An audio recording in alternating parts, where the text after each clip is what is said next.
বাংলাদেশ যদি শেখ হাসিনাকে ফেরত চায় সেক্ষেত্রে ভারত কি করবে, এমন প্রশ্নই করা হয়েছিল ভারতের পররাষ্ট্র মন্ত্রণালয়ের মুখপাত্র রণধীর জয়সওয়ালকে। তবে সরাসরি কোনো উত্তর না দিয়ে তিনি বলেছেন, এই ধরনের প্রশ্ন অনুমান নির্ভর, আর অনুমান নির্ভর কোনো প্রশ্নের উত্তর দেওয়ার রীতি নেই ভারতের।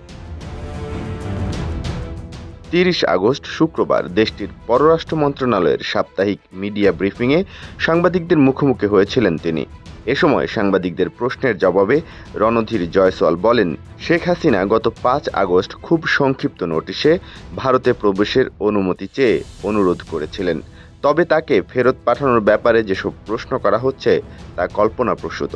কেউ না বুঝলেও আমরা আপনার প্রয়োজন বুঝি, আর তাই তো অত্যাধুনিক ফিচার সম্বলিত বিভিন্ন সাইজ আর কালারের ২৫০টিরও বেশি ডিজাইন অপশন নিয়ে ওয়ালটন স্মার্ট ফ্রিজ বোঝে আপনার প্রয়োজন।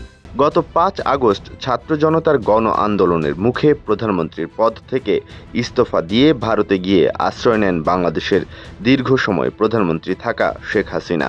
এখন পর্যন্ত ভারতেই আছেন তিনি।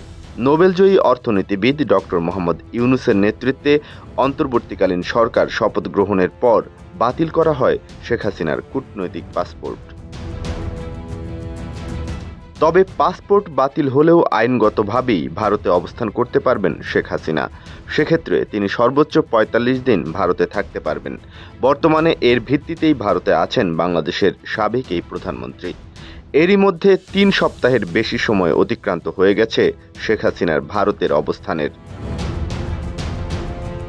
এদিকে সাপ্তাহিক মিডিয়া ব্রিফিংয়ে বাংলাদেশ ভারতের দ্বিপাক্ষিক উন্নয়ন প্রকল্পের ভবিষ্যৎ সম্পর্কে এক প্রশ্নের জবাবে জয়সওয়াল বলেন, পরিস্থিতি স্থিতিশীল হলেই বাংলাদেশিদের সব শ্রেণীর ভিসা দেওয়ার কাজ আবার শুরু হবে।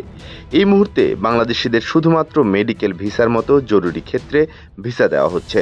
বাংলাদেশ আইন শৃঙ্খলা পরিস্থিতি স্বাভাবিক হলে অন্যান্য ক্যাটাগরিতে ভিসা দেওয়া আবার শুরু হবে। ঢাকার ইন্দিরা গান্ধী কালচারাল সেন্টারে হামলার ব্যাপারে তিনি বলেন, বাংলাদেশ কর্তৃপক্ষ আইন শৃঙ্খলা নিয়ন্ত্রণে তাদের যথাসাধ্য চেষ্টা করেছে। অস্থিরতা শেষে উন্নয়ন সহযোগিতা আবার শুরু হওয়ার ব্যাপারে আমরা আশাবাদী।